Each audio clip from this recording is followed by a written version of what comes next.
As we get started today with Tuesday Wrestling Tuesday, I just want to thank everybody for reaching out to me on social media regarding the passing of my friend Jeff Dickerson.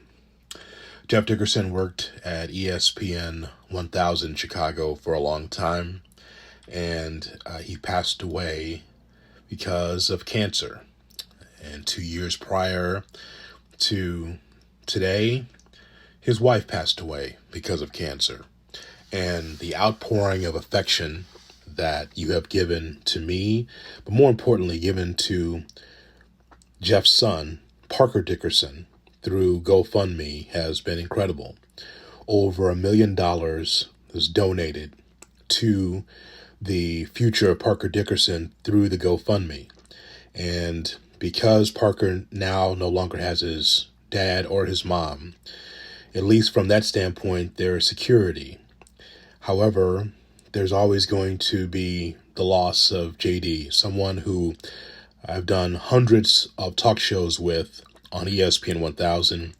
We were able to parlay our work from ESPN 1000 into a national show, the Dickerson and Hood Show on ESPN Radio. And we did that show together for 5 years. And I just want to thank everybody that has reached out to me and given their condolences to someone who died way too soon at age 44. Jeff was someone that loved professional wrestling. There were times on our shows that we talk wrestling, our national shows, because he's an old school wrestling fan. He loved world-class championship wrestling out of Dallas, and he was a huge NWA fan. I will share this with you for the first time. I have not said this to anyone, but I'll share this with you because this is our wrestling podcast. When I visited Jeff last week in hospice, as he was suffering with cancer, he was sitting in a chair and he was having lunch. And even though he was suffering with this cancer, he still was able to crack jokes and still was able to stay with the conversation that he and I had. In hospice, we were together in our room, in his room, for over an hour. And we talked about a lot of things. But one of the things that he mentioned to me is that one of his dreams that he really wanted to do was to work with me and also Ryan McGee and Marty Smith from ESPN Radio, and for all four of us to do a show from the NWA fan convention that happens every year. Marty and McGee is a show that's on ESPN Radio, and it's also on the SEC network. And both of those guys are from the Carolinas, and they know Southern wrestling. They know Mid-Atlantic Championship Wrestling from years gone by. This is where Ric Flair and Greg Valentine and Sergeant Slaughter and Don Kernodle and so many others were able to go through that territory and really make it pop. All part of that Crockett territory from back in the day. And every year the National Wrestling Alliance has their fan fest. And he always thought it had been cool for Marty McGee and Dickerson Hood to be able to all broadcast from that fan fest and have NWA legends come to the table and kind of record those interviews and put it on a show. And he said that the last time I saw him, he still had wrestling on his mind, even though he knew that the end was near. And that's the wrestling part of our conversation that we had in hospice. And so I just wanted to just reach out to you before we start here and just give some well wishes to Jeff Dickerson's family, his mom and dad, who are great people. Jeff was defiant and strong all the way to the end. The one story that resonates with me is that Jeff says, these doctors don't know me. They don't know my resolve. They don't know how long I'm going to be able to hang in there. And, he kept saying that, hey man, I just got to get to the 27th, I believe he said, of December. I got to get to the 27th of December. He's telling everybody that because he thought he'd get another dose of chemo, and then he found out that if he did take the chemo, that it would kill him instantly. And so he had to just live his life without the chemo. He says, I got to get to the 27th. I just got to get there. And he lived. He was able to see Christmas and spend his last Christmas with his family, his mom and dad and his son and people that were around him. And he was able to peacefully pass away. I love you, Jeff Dickerson. I love you. And I just wanted to share that story with you, that JD was strong all the way to the end and loved wrestling. So rest in peace, my friend, someone who I spent a lot of time with. We traveled to a lot of Final Fours, 9 Final Fours for the NCAA Men's Basketball Championships. We went to 2 Super Bowls together, and we had a ton of ESPN Chicago and ESPN national radio shows throughout the years. And that was my guy.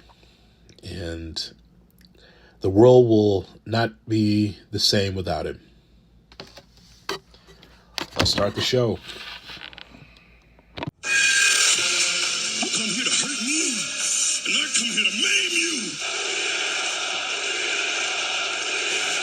That's what I've heard for 7 years. I heard you. I heard you. You might as well go ahead and admit it. You might as well own up to the philosophy for some of you, and that is that life sucks, and then you die. Doubt you've ever been in a real street fight. By the looks of that pretty face, I don't think you've ever taken a punch before in your life. Now it's eye for an eye. Now it's you take one of mine and I take 2 of yours. Here there.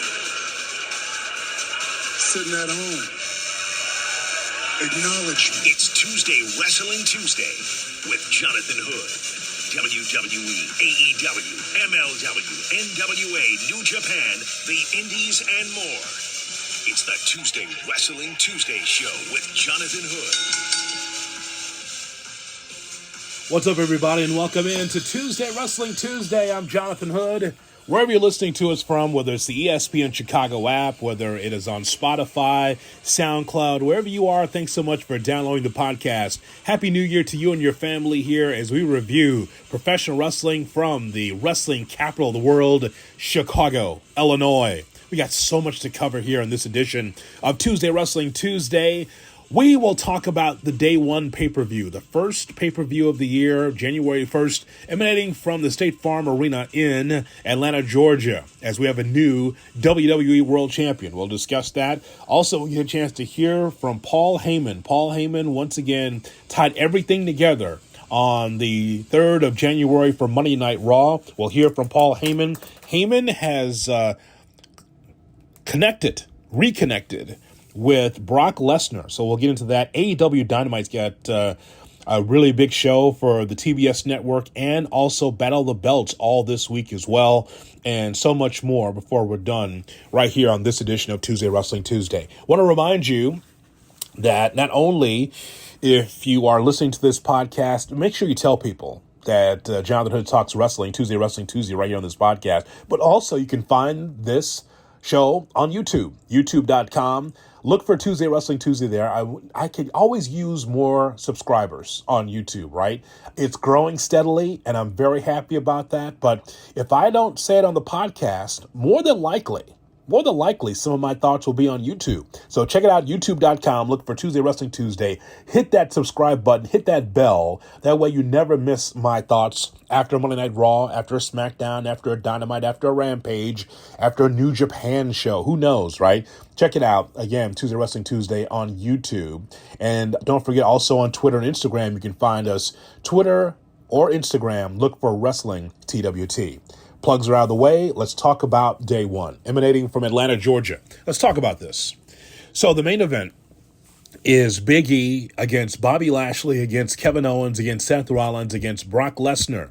Now, this was changed. This main event was changed because Roman Reigns suffered COVID-19, so he was not available in Atlanta. So the WWE want to have a title change of some sort. It makes me think that if Roman Reigns was available, Roman might have lost the Universal Championship against Brock Lesnar.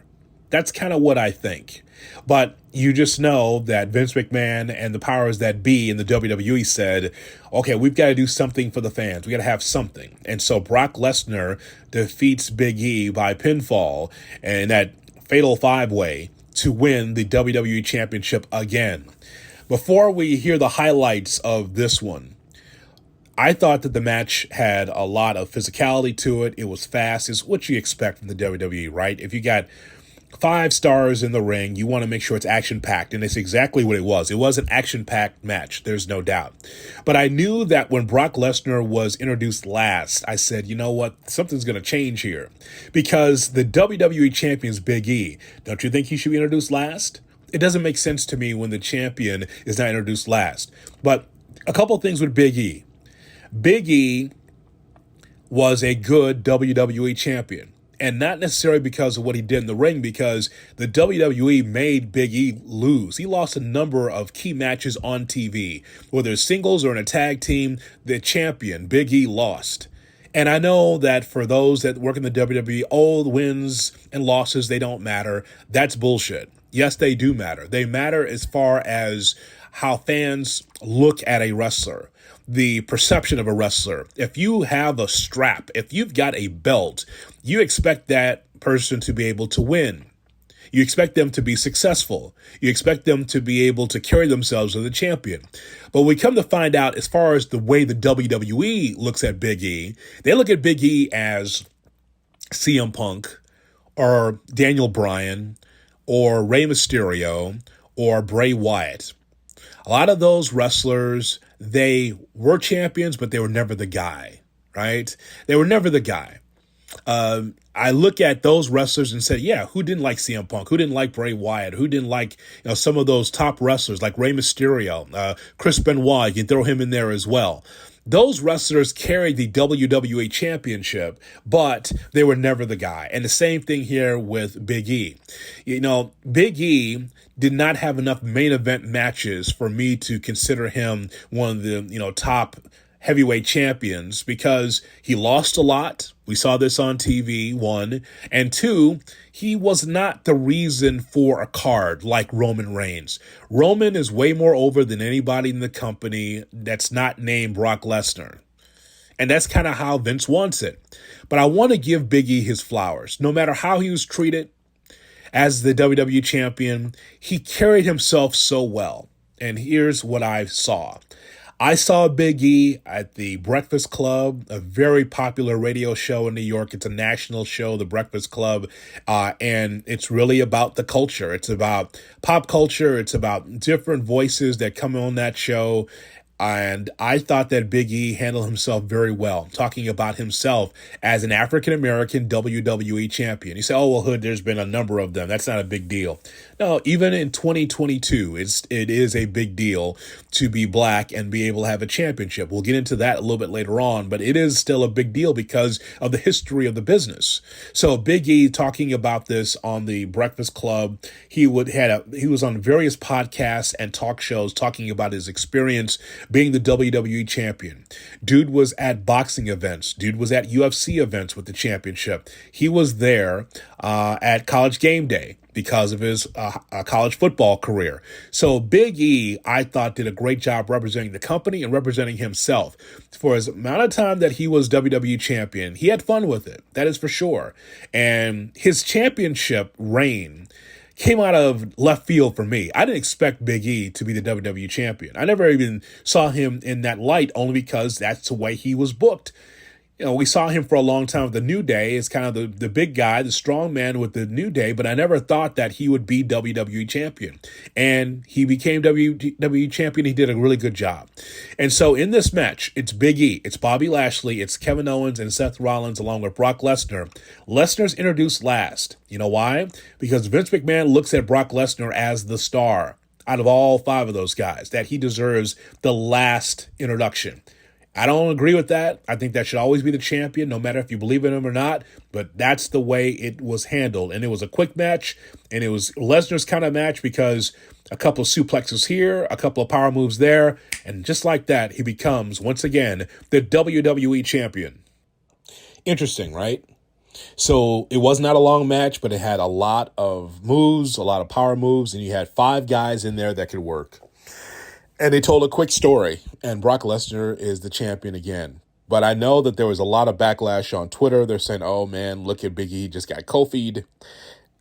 Because now Brock Lesnar has won 2 championships from 2 members of the New Day. I can understand why people will be pissed off at that.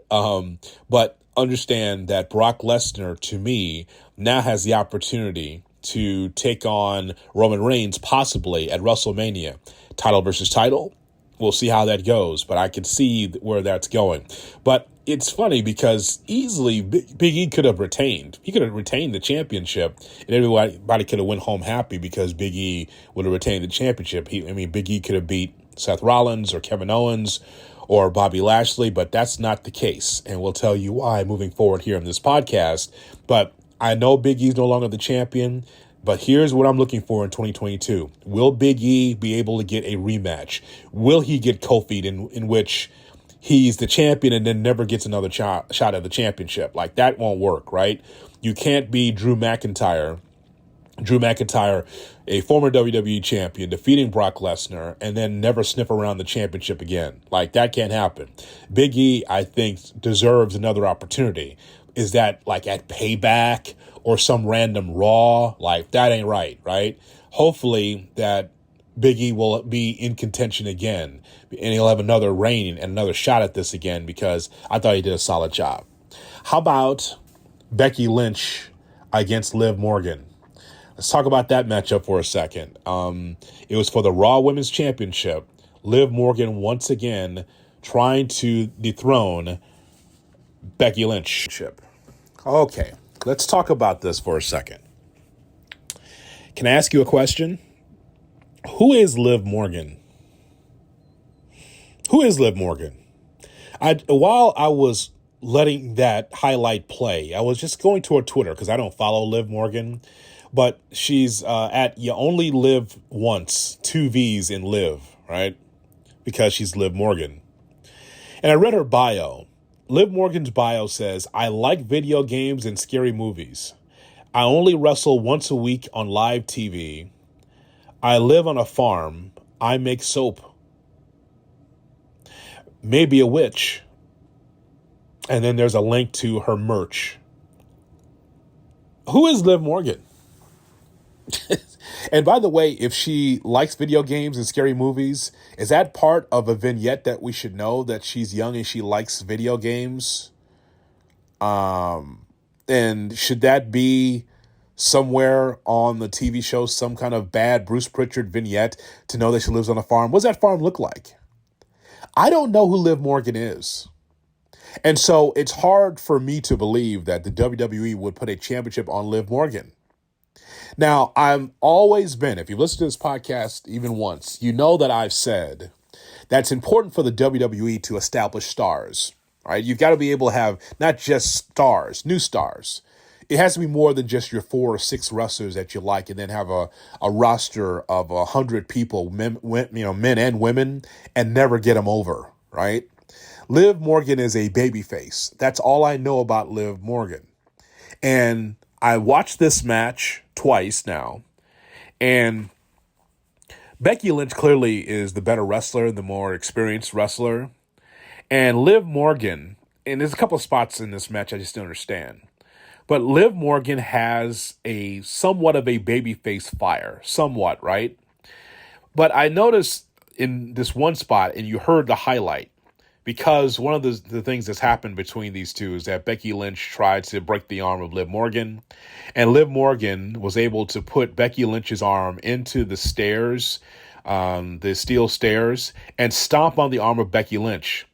Becky never sold the arm, even though it's toward the end of the match. She repeatedly stomped on Becky Lynch's arm, and Lynch never sold it. Also, at the end of this match, where it was that manhandle slam, It was supposed to be Becky Lynch putting her feet on the ropes to cheat to win the match. Her legs were not long enough to reach the rope, so it was just a 1-2-3. So it was supposed to be an opportunity for Becky Lynch to put her feet on the ropes for leverage to pin Liv Morgan, and it never happened because she couldn't get her legs to reach because she was too far away in a 1-2-3, and that's it. The thing is like, I have no problem with the WWE trying to find wrestlers and put them in a position to take on Charlotte or take on Becky or be in the upper echelon of the card. I thought that the two women worked serviceably. I think they worked hard. But the thing that I was looking at with Liv Morgan is, like, how am I supposed to believe who you are when I don't even know who you are? You're just a wrestler with a lot of, blonde extensions that is a decent performer, but I don't know if anybody in Atlanta really believed that Liv Morgan could beat Becky Lynch for the Raw Women's Championship. And that's what it comes down to, right? If it's Sasha Banks, if it's Bianca Belair, if it's wrestlers of that ilk, you're kind of like, there's a good possibility that they could be able to upset or just beat the two top women in the company in Charlotte and Becky. And so, cool, give people opportunities, but give me a reason to believe that they can get it done. Liv Morgan's promos are just as sterile and as stale as almost everybody in that company because they have to read from a script and it's not really them. I don't know what Liv Morgan's personality is. I'm not sure what it is in real life, but you don't see any of it outside of her trying to recite lines in her mind to make sure that she gets it over. And I noticed that on Raw the Monday after this pay-per-view, it's kind of like, okay, so she's had a couple of opportunities here. Does she get more opportunities for the Raw Women's Championship? Is Liv Morgan over? I think she competed well, but not to the point where I think that's a future champion. So Edge defeats Miz. Edge is in my top 10 of wrestlers all time on my list. I'm a big Edge fan because in an era where you look at wrestlers that can be able to reinvent themselves, I think Edge has done a really great job of that. Chris Jericho also has done a great job of that over the years, but Edge is one of my favorites to watch. But Edge has come back here after 8 or 9 years off of wrestling in retirement and has had some really good matches with Randy Orton. He's had some really good matches with Seth Rollins. But this match against Miz was the shits. It was bad. It was bad. And it's not Edge's fault that this was a C+, C- effort. It's not Edge's fault. It's The Miz. The Miz, it's not about me being a wrestling fan and just booing Miz and dissing Miz just to diss Miz. The Miz is going to the WWE Hall of Fame. And there's no question he's going to the WWE Hall of Fame. And the reason why he's going to be a Hall of Famer in that company is because, just like John Cena, he is a supreme sports entertainer. What The Miz did out there was something I would see in the 1970s from a manager that's wrestling, right? If you're a longtime wrestling fan, you know what I mean by that. Sometimes managers had to wrestle because they were forced into it. There was some kind of stipulation or whatever. And it's like, oh, this manager's got to get in there. And that manager gets his ass kicked, whether it's Paul Heyman, whether it's Jim Cornette, whether it's Paul Jones, J.J. Dillon, on and on and on, right? There was always that manager that had to get into the ring and could do a little something, but couldn't do a lot. The Miz has his 5 moves, and he's not going to deviate from that. I don't care who it's against. The Miz is not going to show anybody anything different in the ring. Yeah, that's amazing. Here's a guy here that he's been in the WWE, 15 years? Maybe more than that, maybe close to 20 years.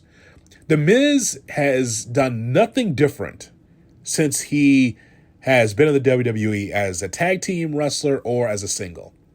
But that's the essence of sports entertainment in that company. You don't have to do a lot. Now, let me just flip it on you by saying this. If you're Hulk Hogan, right, or if you're Ric Flair, or if you're one of these box office wrestlers in which you only have 5 or 6 moves that you do, then people know that you're over. They expect those moves, and it will always get over. People will pay a ticket to see it.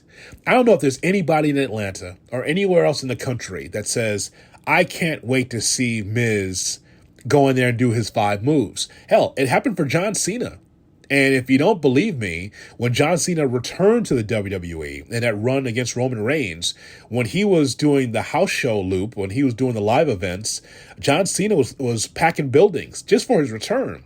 Dude left the company, was able to do some movies, came back to try to help the company, and to have John Cena take on Roman Reigns, that whole 1, 2, 3. It only takes 3 seconds, Roman. 1, 2, that whole thing, right? That whole 3-second thing.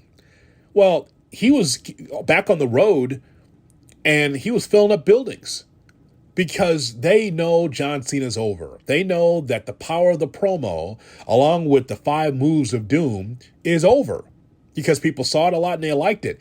I can't say the same for Miz. Miz has been WWE Champion several times. Even during this pandemic, he's been a champion. But it is just amazing to me that The Miz has not evolved into anything else. Even Cena at times pulled out a move or two on a pay-per-view like, whoa, where did that come from, right? He was always known for the 5 moves of doom, Cena, but there were some times where he pulled out a couple of moves where you're like, wow, I didn't know he had that in his arsenal. The Miz just sucks. He made this match a C+, C- match because he did all the things that he did. He did nothing that I hadn't seen 5 years ago, 10 years ago, 15 years ago from this guy. And so this could have actually been a good WrestleMania match, meaning it could have been a mixed tag, and I would have been fine with it. It would have been a nice let-me-up match, let me up off my couch to go get popcorn or fill up my my whiskey glass, whatever, right? I would have just walked out. Like, it was good to see Edge's wife there. It was good to see Beth Phoenix out there to try to chase Maurice off. But, I mean, maybe that's going to be a mixed tag at WrestleMania. I don't know. But, I mean, for Edge, it was not a night off. He had to work hard to try to make Miz something. Miz wasn't even sweating hard because he doesn't work hard.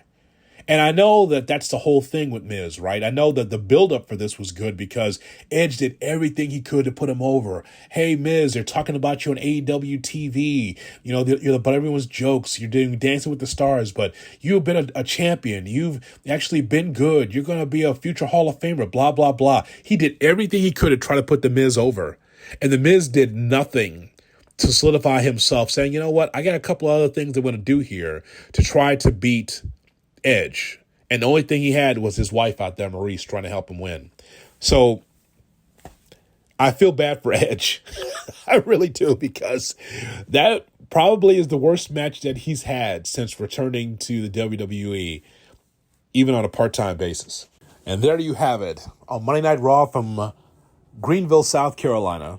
I could say the city, and I know the WWE is embarrassed by it because they said they were in South Carolina. Couldn't say they're in Greenville. Too small for them to say it. I'll say it. They were in an old Crockett standby. The old NWA standard was Greenville, South Carolina. Places like that. And Monday Night Raw emanated from Greenville. And Paul Heyman announced that once again he is aligned and is the advocate for Brock Lesnar. And now all is right in the world, right? All that time, all those questions on exactly who was going to be on the side of Roman Reigns, who was going to be on the side of Brock Lesnar, we come to find out all along it is Paul Heyman realigning himself with now the WWE Champion, Brock Lesnar. Awesome, right? Awesome. Now, you could just see that there's more ways to be able to tell a story. Because I honestly believe that the story was going to be Brock Lesnar defeating Roman Reigns and Paul Heyman screwing Roman Reigns in some way, shape, or form at Day One in Atlanta. But again, Roman had COVID, as you heard Paul Heyman talk about.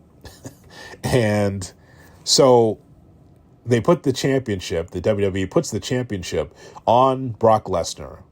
And instead of a screw job by Paul Heyman on Roman, there's Paul that's coming out saying, hey, my new guy now is Brock Lesnar, and we're reunited, and it feels so good. And that's it.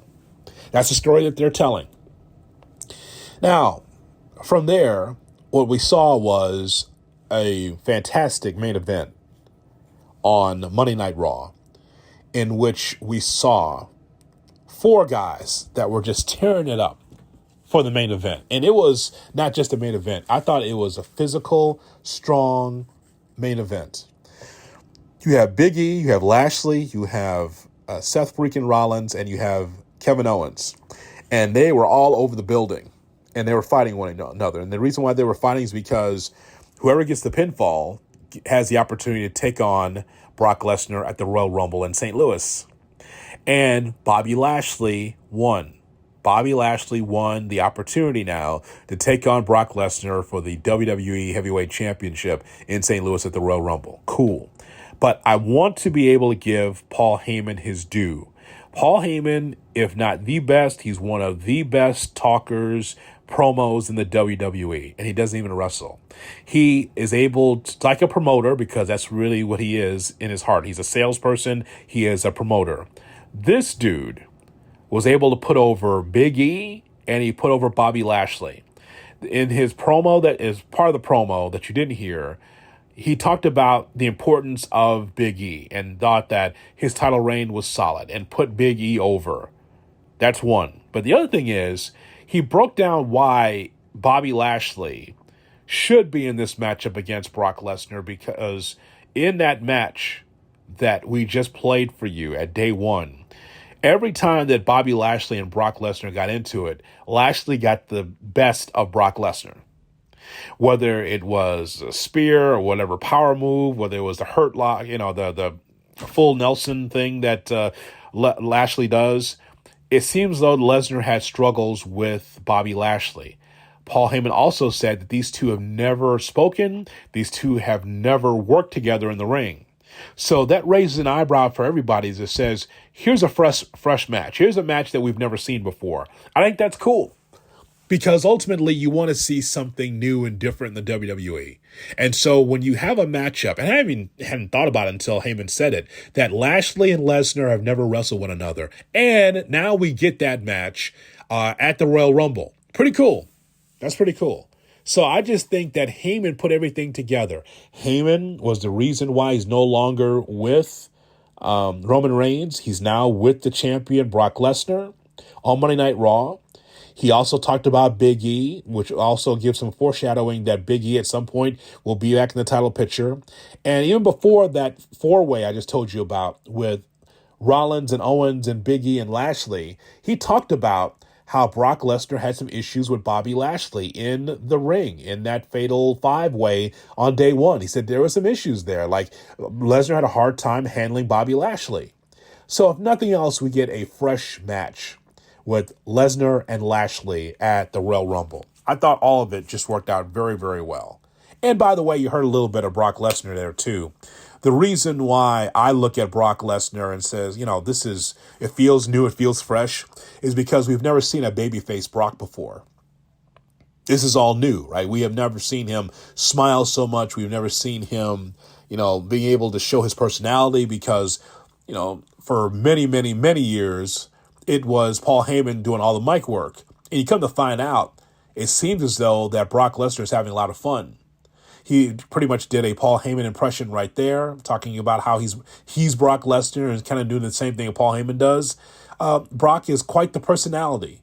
And we hadn't seen that for years because he was always a heel and people were booing Brock Lesnar. They appreciated Brock Lesnar, but I think a lot of people said, this guy wins a championship and he goes on the farm. You never see him for months on end, weeks on end. He doesn't do any promos. The championship is just hidden. It just goes away. But that was a Vince McMahon decision.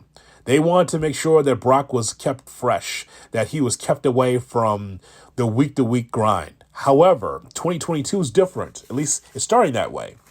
Because when we come to find out, as I check my notes here, I believe Brock Lesnar said that he will see Roman Reigns Friday at SmackDown. That's a hell of a way to start the year, right? I know that the WWE can't sustain themselves with great action all year round. I mean, no organization can, but definitely you would think the industry leader could, but I know that they can't sustain themselves to have great action and compelling storylines. But this is compelling for at least the first week, right? You get the pay-per-view, you get a pretty good Raw, especially bookended with Paul Heyman revealing that he's with Brock Lesnar, and then you have the four-way, and then now you've got the number one contender for the championship in Lashley against Lesnar. That's cool. But then on top of that, you have Lesnar saying, I'll see Roman Friday at SmackDown, which is going to be powerful. So Lesnar, you're going to see him twice in the same week, live. Interesting. Tomorrow on TBS, Ruby Soho faces Jade Cargill to be the first TBS champion. Jurassic Express challenges the World Tag Team Champion Lucha Brothers.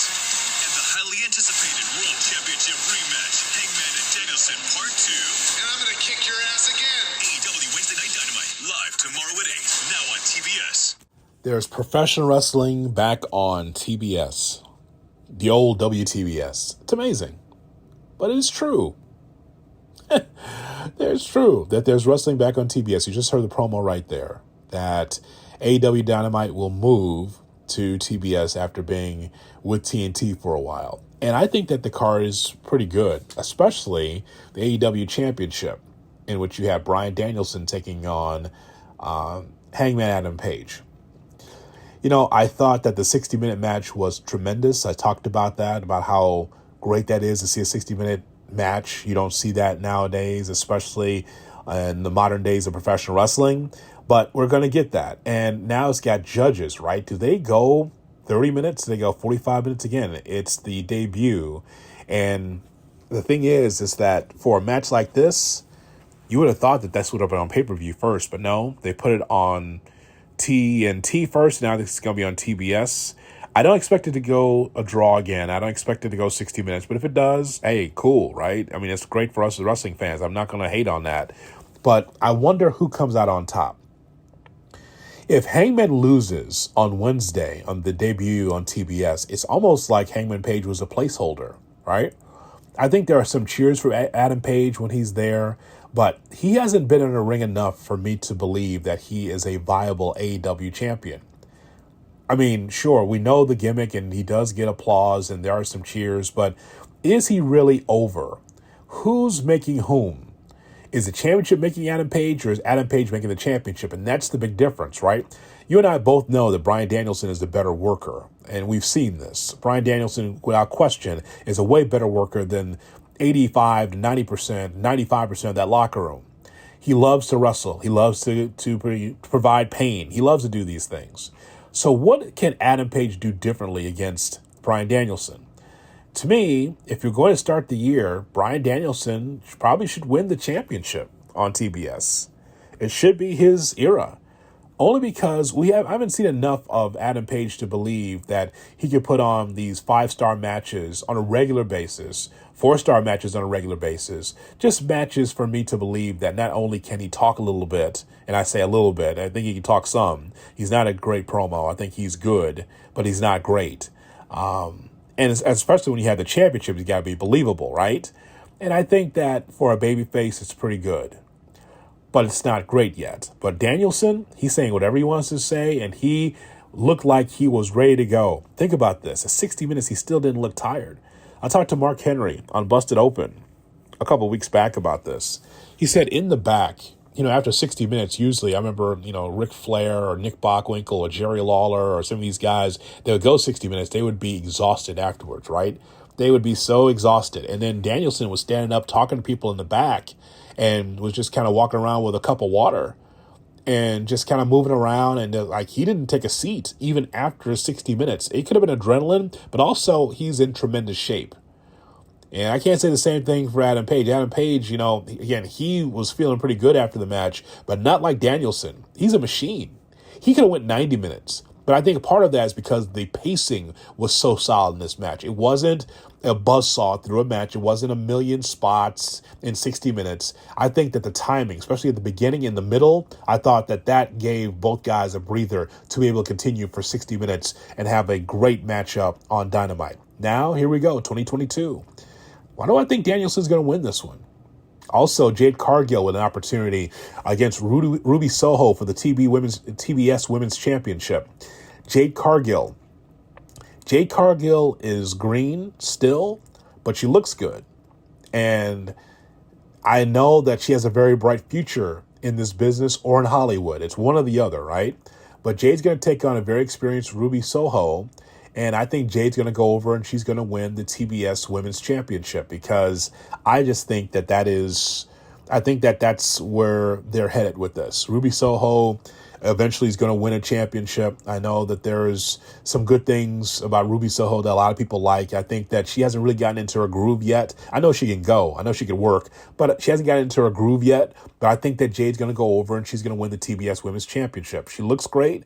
She still has some ways to go. I saw her match against Thunder Rosa. I think that's the longest I've seen her wrestle, and there was some exposure there. And that's going to happen because Thunder Rosa is a great wrestler. She's not good. She's great. Saw her at Warrior Wrestling in Tinley Park a couple of weeks ago.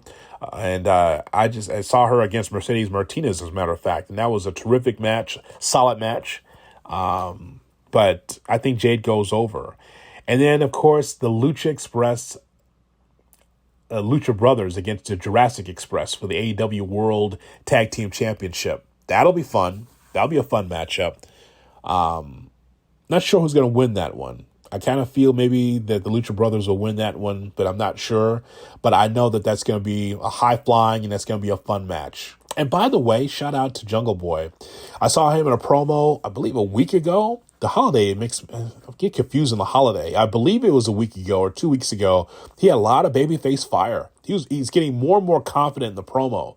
I like that because it's one thing for him to look good. It's one thing for him to be a good wrestler, but he's got to make people believe. And now that he's a little bit more outspoken in his promos, I think that Christian's helped. I think people in the back have helped, and Jungle Boy is a little bit more outspoken. So I look forward to that matchup with Jurassic Express against the Lucha Brothers for the AEW World Tag Team Championship.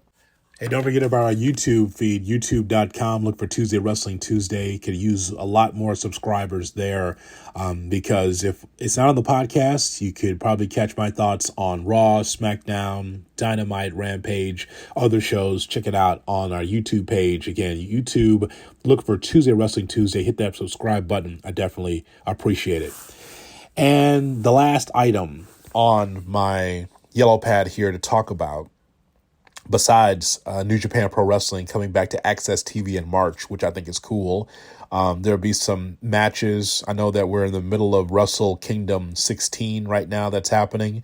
But New Japan Pro Wrestling announced that they're going to be back on Access TV if you have that on your satellite or cable in March. I remember watching Jim Ross call a lot of those great matches on Access TV. They should have never left Access TV. They actually should probably be on a bigger platform for more people to consume New Japan Pro Wrestling. But Access TV, March, on Thursday nights at 10 Eastern, 9 Central, apparently on Access TV. So check that out. So the last thing I have for you here on this edition, this supersized edition of Tuesday Wrestling Tuesday, is controversy regarding former AEW wrestler Big Swole and AEW CEO Tony Khan. So on Fightful.com, this is the first place I saw it, there was some thoughts from Big Swole, a women's wrestler that was in AEW. And Big Swole and AEW, they mutually parted ways on November 30th. I think it's very quiet. I don't know if everyone knew that, but Big Swole had not been around since November, so she's no longer with the company. She signed with AEW in December of 2019 after appearing in the Casino Battle Royal at All Out in 2019. And in 2021, last year, she was battling Crohn's disease. Did not know that either until I started reading the column and starting to learn more about what's going on with Big Swole. So she has a call-in show, a show in which she could be able to speak her thoughts about professional wrestling. And on her show, she had a number of things to say.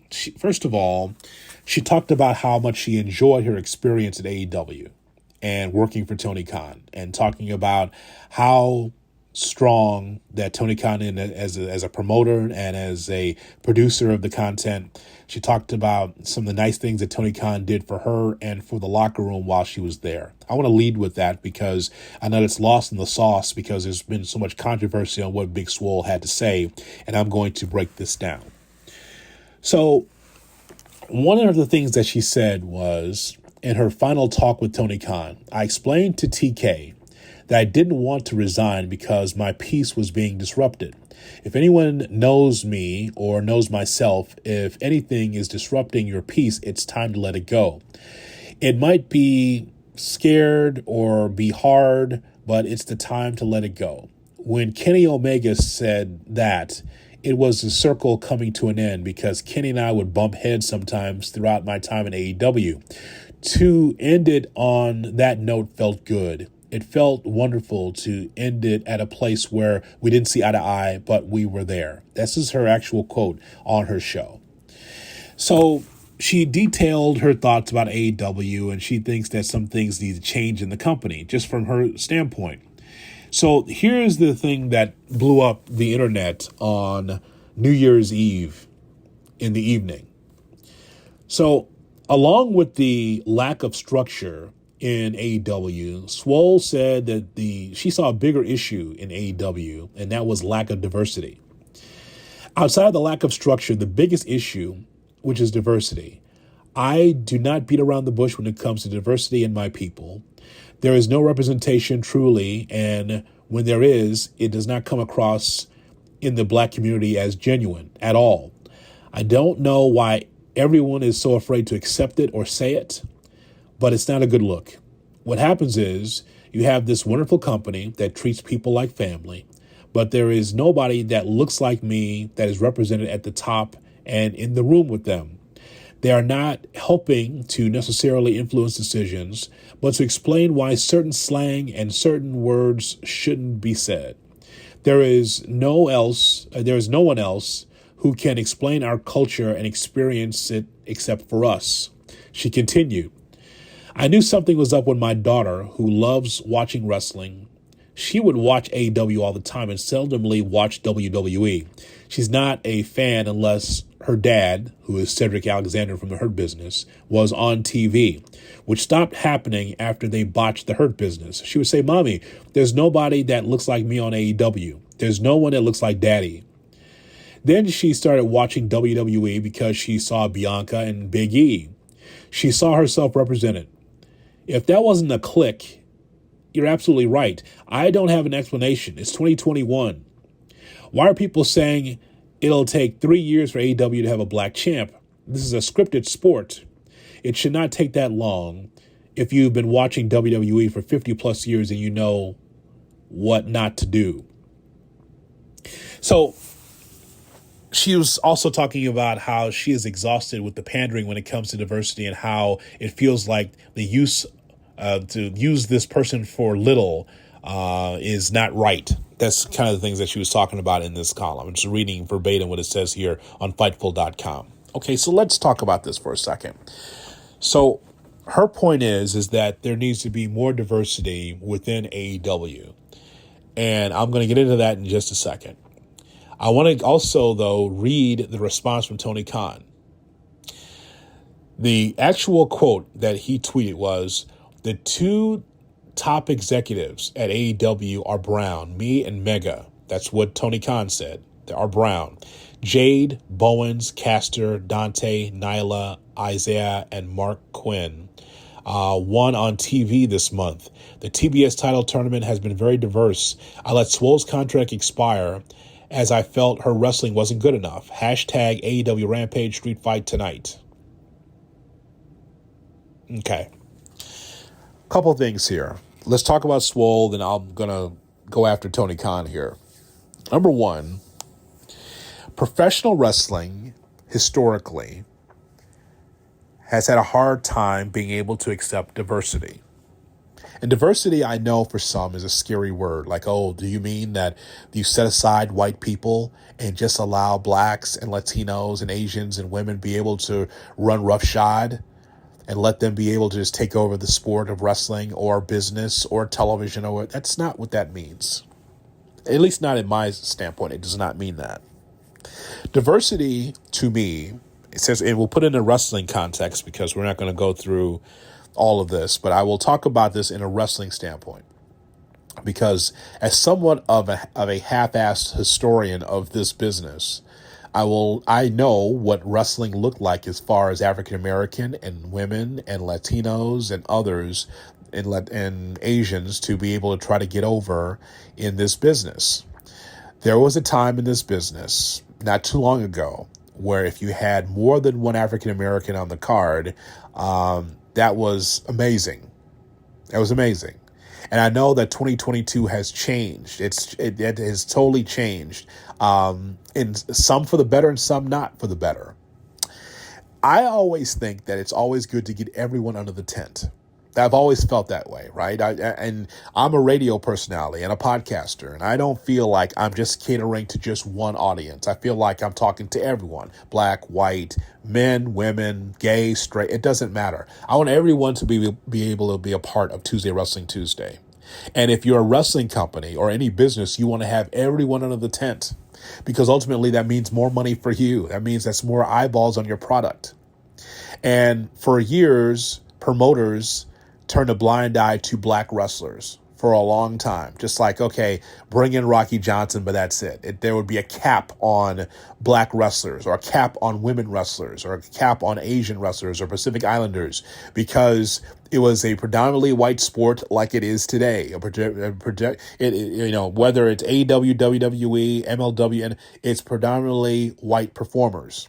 There's nothing wrong with having white performers in a wrestling company. The issue is that when you're trying to attract everyone to be under the tent, when you want everyone to watch your product, you can understand why someone of color will look at this and say, well, how come no one looks like me is in the main event or in the top of the card? I believe this. I believe that when you have been undermined as a race in this business, in professional wrestling, if nothing else, if they're not in the title picture, if a black person or a man or woman is not at the top of the card, I think that an African American, and I'm only basing this on not necessarily me, but I'm looking at it on Twitter and social media and what people are saying. You always want to feel like someone that looks like you at least has an opportunity to win a championship, the opportunity to be in the title hunt. And in AEW, it's not about, it's only been Chris Jericho and it's only been, Adam Page. It's only been, John Moxley that's the champion. It's not necessarily about a belt. It's about being able to have representation across the board. And I think that there are some, based on what I read from AEW fans, that feel like the representation is not there enough. Now, it's funny that Swole talks about the WWE because when you see Big E as a WWE champion, when you see Bianca Belair, whether she has a title or not, she's a star, right? Sasha Banks, Bobby Lashley, the list goes on and on, right, of wrestlers that at least have the opportunity to win the championship, those that are in the mix, that are in main event spots, or at least at the top of the card, where they are not undermined, where they're not pushed down, where they're not made fun of, where they are not in a position where, these people are only here to sing and dance. These people here are to bug their eyes out. They're just here to entertain white fans. What it's about is about entertaining everybody. See, to me, that's what I would consider diversity, to be able to let everyone be able to have an opportunity to perform and have an opportunity to win the championship, or at least wrestle at the top of a card or the middle of the card where you say that person eventually is going to be champion. And that could be Will Hobbs in the future. That could be Dante Martin. It could be somebody else in AEW. But for Swole to talk about diversity, it's not just in the ring. It's also behind the scenes. So Captain Sean Dean, who's from Chicago, is kind of a recruiter and a wrestler for AEW. And he's able to put wrestlers in a position at AEW Dark and Elevation and give them a push into that company. And then, of course, those wrestlers can fend for themselves. If they're impressive enough, they'll get contracts. But Captain Dean does that for AEW. Mark Henry also works for AEW, who has the ear of Tony Khan, who can be able to influence. And there's only been one other that has had that kind of prominent position in the business as far as someone that can influence a promoter, and that was Big Cat Ernie Ladd with Cowboy Bill Watts in the territory days in Mid-South and in the UWF. Only Ernie Ladd had that type of autonomy to be able to have the pencil. You see Vince talking about the pencil now in 2022. That's what Ernie had. He had that ability to book wrestlers and to be able to get them paid because of his background as a professional wrestler. So my point is that I can understand where Swole's coming from, saying that diversity has to get better in AEW. I don't think she was saying that Will Hobbs has to be the champion. I don't think she was saying that Ricky Starks has to be the heavyweight champion. But you just want to have a mixture of wrestlers, men and women of color, along with the other people that are on the card, and you feel like, man, someone looks like me has an opportunity, because blacks have been so undermined in the business for such a long time. And for those of you listening to me and you're saying, well, Hood, what about the WWE? I mean, can I just tell you, even those in the WWE feel like, hey, you know what, I'm the champion or I'm in these positions, but I'm not really the guy. I feel like I'm being undermined. I hear these stories. I don't talk about them very much on the air, but it is true that there are African-American wrestlers, there are some women, there's some others that feel like they've been undermined. They feel like, man, I can never get that brass ring because the promotion doesn't think I'm good enough. And so that is an issue. Now, let me get to Tony Khan. Tony Khan fired back. He does things that Vince McMahon would never do. Vince would probably call the wrestler into the office in Stamford, Connecticut and say, let's sit down and talk about it, or release the wrestler, one or the other, right? But for Tony Khan, and I was baffled by his response to Big Swole, because it wasn't that Big Swole was calling Tony Khan a racist. What she was doing is saying that there has to be more diversity within AEW. You know what Tony Khan decided to do? Tony Khan named every major black star in AEW within 60 characters. That's a horrible look. Oh no, we've got Jade, we got Bowens, we got Castor, we got Dante, we got Nyla, we got Isaiah, we got Mark Quinn. Oh, they all won on TV. Well, I like black guys. I like black wrestlers. Look at these black wrestlers. Listen to me. My dog's black. I like black people. That's kind of how it came across, right? That's how it came across. Like, oh, my dog's black. I like black people. The screen on my TV is black when it's off. I mean, that's pretty much what it is. He talks about the TBS title tournament, how it's been very diverse. Okay, well, listen.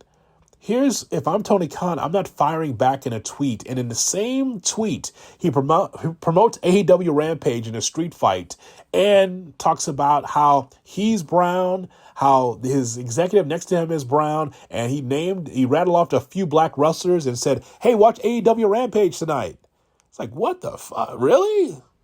That's not how you do business, but that's how Tony Khan does business. He just counts how many black wrestlers are on his roster and says, no, Swole, no, I got no problem with diversity. That's not the point. It's not about who wins the championship. It's about who has the opportunity, not only in the ring, but also outside of the ring, in the back. Who has influence in the back? I mentioned Dean and I mentioned Mark Henry. But that matters too. Representation matters too. There have been promotions run ass backwards for years in professional wrestling. And I'm glad that you see the Big E's and the Kofi Kingstons and the King Woods and the Bianca Belairs and all these others that are able to get it done. But there are a lot more that are undermined in these major companies. And they talk about it. And Big Swole's also one of these people who talks about this, says, hey, we're doing well, but we can do better. And there's nothing wrong with saying that. And that'll do it for Tuesday Wrestling Tuesday. Don't forget the YouTube page, youtube.com. Look for Tuesday Wrestling Tuesday. And by the way, more on this stuff about Big Swole and Tony Khan. I was a guest on First Black Champ podcast. You will be able to hear that in this feed. So whether it's Spotify or whether it's Stitcher, whether it's SoundCloud, check out me on First Black Champ with Camp from the Port and JR Bang. We talked about what diversity looks like for professional wrestling in 2022 and moving forward. I'm Jonathan Hood. Thanks for listening to Tuesday Wrestling Tuesday right here, wherever you get your podcasts. Happy New Year, everybody. We'll talk to you soon. So much wrestling we got to talk about in 2022. Oh, my God. So much wrestling. Thanks for listening.